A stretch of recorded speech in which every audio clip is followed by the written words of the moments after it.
VOA Afrique.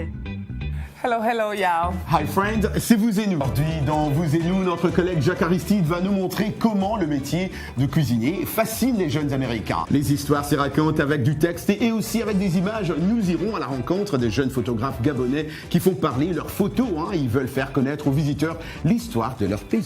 Et raconter son pays à travers l'image, c'est le pari que se sont fixés quelques jeunes photographes de Libreville. Le collectif balade ses objectifs aux quatre coins du Gabon dans le but de faire connaître aux visiteurs l'histoire de leur pays. Et pour partager leur savoir-faire, ils ont décidé de créer Nzimba, qui veut tout simplement dire Centre des initiés en langue locale Tsogo. Un reportage de Jean-Rovi Dabadi.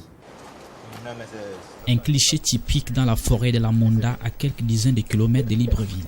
L'instant, comme beaucoup d'autres, est immortalisé par les objectifs des membres du Nzimba. Le groupe de photographes basé à Libreville traîne ses caméras aux quatre coins du pays. L'objectif, capturer en image la beauté naturelle et culturelle du Gabon pour la faire ensuite découvrir à travers blogs et réseaux sociaux. Il y a d'autres personnes qui peuvent mieux montrer le Gabon que nous. Il y a des gens qui arrivent, qui ont une vue, mais nous on a une vue authentique, on vit les réalités, on connaît notre richesse et si nous-mêmes nous ne faisons pas la promotion de notre pays, les autres peuvent nous donner un coup de main, mais il faut que nous-mêmes on s'approprie notre richesse culturelle, notre richesse touristique à travers les images que nous allons faire au niveau du Gabon. Le projet est porteur d'espoir dans un pays où le chômage touche plus de 30% des jeunes. Après une formation en marketing, Claude a dû abandonner ses études pour se lancer dans la photographie. Pourquoi j'ai décidé de faire la photographie? C'est en allant sur des pièces de théâtre, assister à des pièces de théâtre avec mon beau-frère, que là est née cette envie d'exercer dans la photo. Et j'ai décidé d'en faire un métier.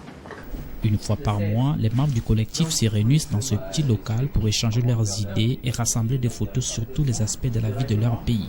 Un processus qui nécessite un énorme travail. Nous sommes une association à but non lucratif. Nous allons, dans ce cadre-là, faire des expositions, amener nos membres à travailler le côté artistique de la photographie.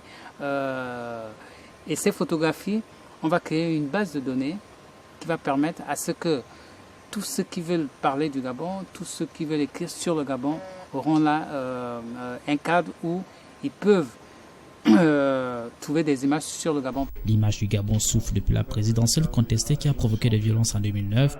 Le tourisme en a énormément souffert. Pour les membres de Nzimba, les médias ne s'intéressent qu'aux querelles politiques et aux scandales. Nzimba espère que les Gabonais finiront par ouvrir les yeux, par s'éloigner de ce que l'urbanisme apporte de néfaste, de fast-food, bars et autres centres urbains pour aller à la rencontre des paradis naturels du pays. Wow. On souhaite longue vie à cette magnifique association. Mais quelle belle façon de montrer son pays. Toi, en revanche, tu aimes tellement les photos pour savoir, pour connaître ton histoire, il suffit d'aller sur Facebook. Mais c'est tout Facebook. Roger mange des spaghettis, Roger sous le lampadaire.